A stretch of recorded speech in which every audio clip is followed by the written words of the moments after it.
C'est Nancy. Je suis venue avec Massy. Ah, vous avez bien fait. Entrez vite. Deuxième porte à gauche en bas de l'escalier.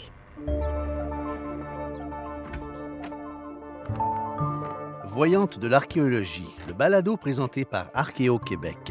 Aujourd'hui, la Drave en Mauricie, avec Madame Claire, la voyante qui voit clair, surtout dans le passé. Et Nancy, émondeuse professionnelle, mère de 5 enfants et passionnée de la forêt.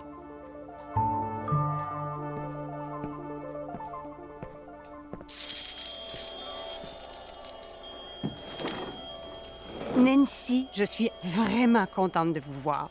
Ben, c'est moi qui suis contente. Non, c'est moi.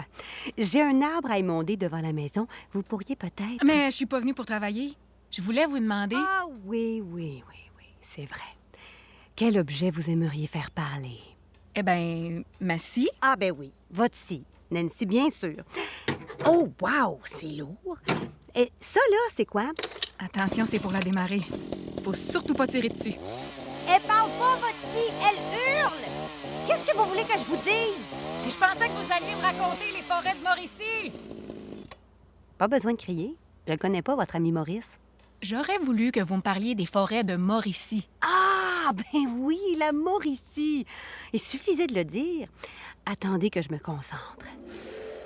Je vois des arbres. Les arbres cachent la forêt. Puis la forêt, elle cache quoi? Elle cache un terrain où la main de l'homme n'a jamais mis les pieds. Des étendues vertes, sans aucune âme qui vive.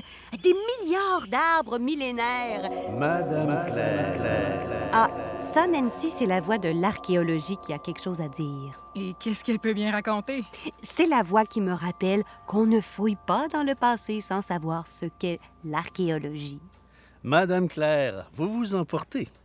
Les forêts de Mauricie ont beaucoup changé depuis les derniers siècles. En coupant des millions d'arbres, l'exploitation forestière a bouleversé la flore, la faune, mais aussi les paysages. Les paysages? Ça change, les paysages? Ah ben, je peux vous dire que quand je coupe un arbre, eh ben, les gens, ils trouvent que le paysage, il change déjà.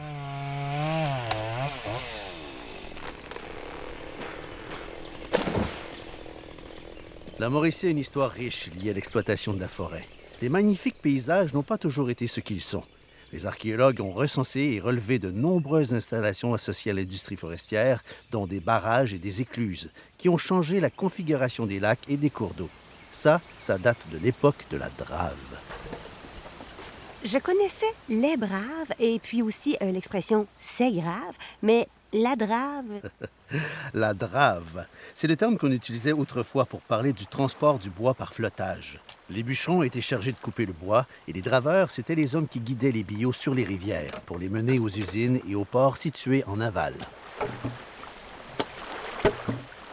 Les gens de mon âge, on a tous entendu parler des légendes de la Drave, puis des histoires incroyables des hommes qui dansaient sur les billots de bois flottants. Les draveurs couraient sur les billots de bois qui flottaient sur des rivières parfois tumultueuses.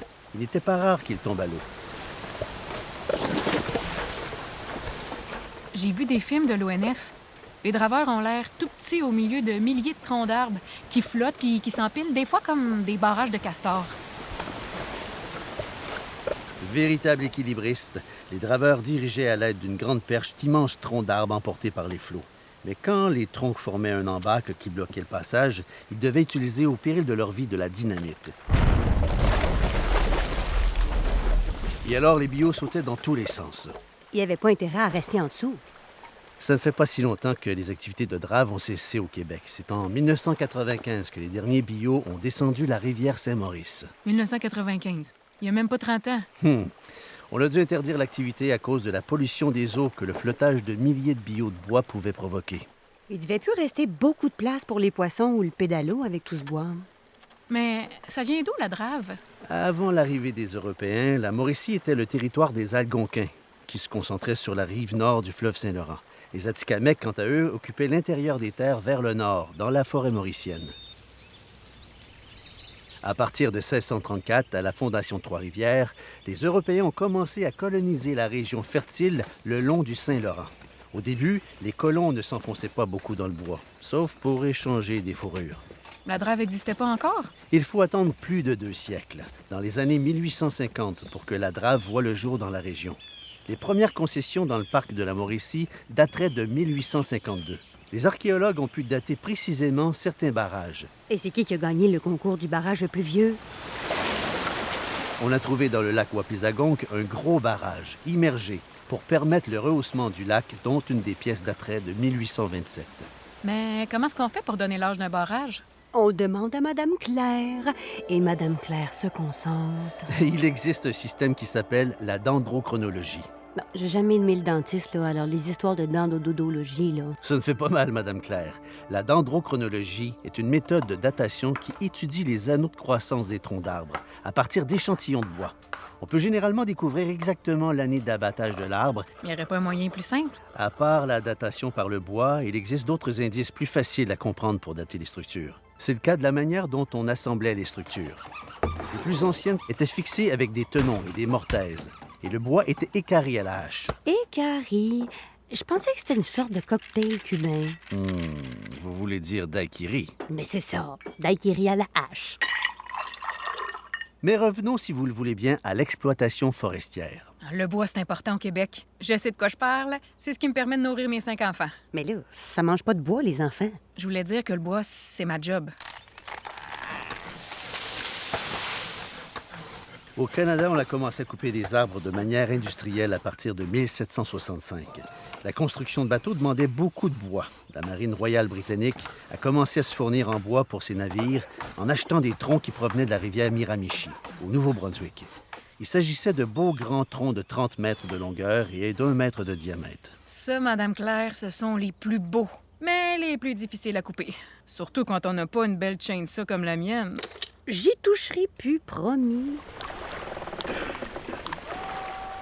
En 1806, le blocus de l'Angleterre par Napoléon entraîne la multiplication par 10 de la demande de bois canadien.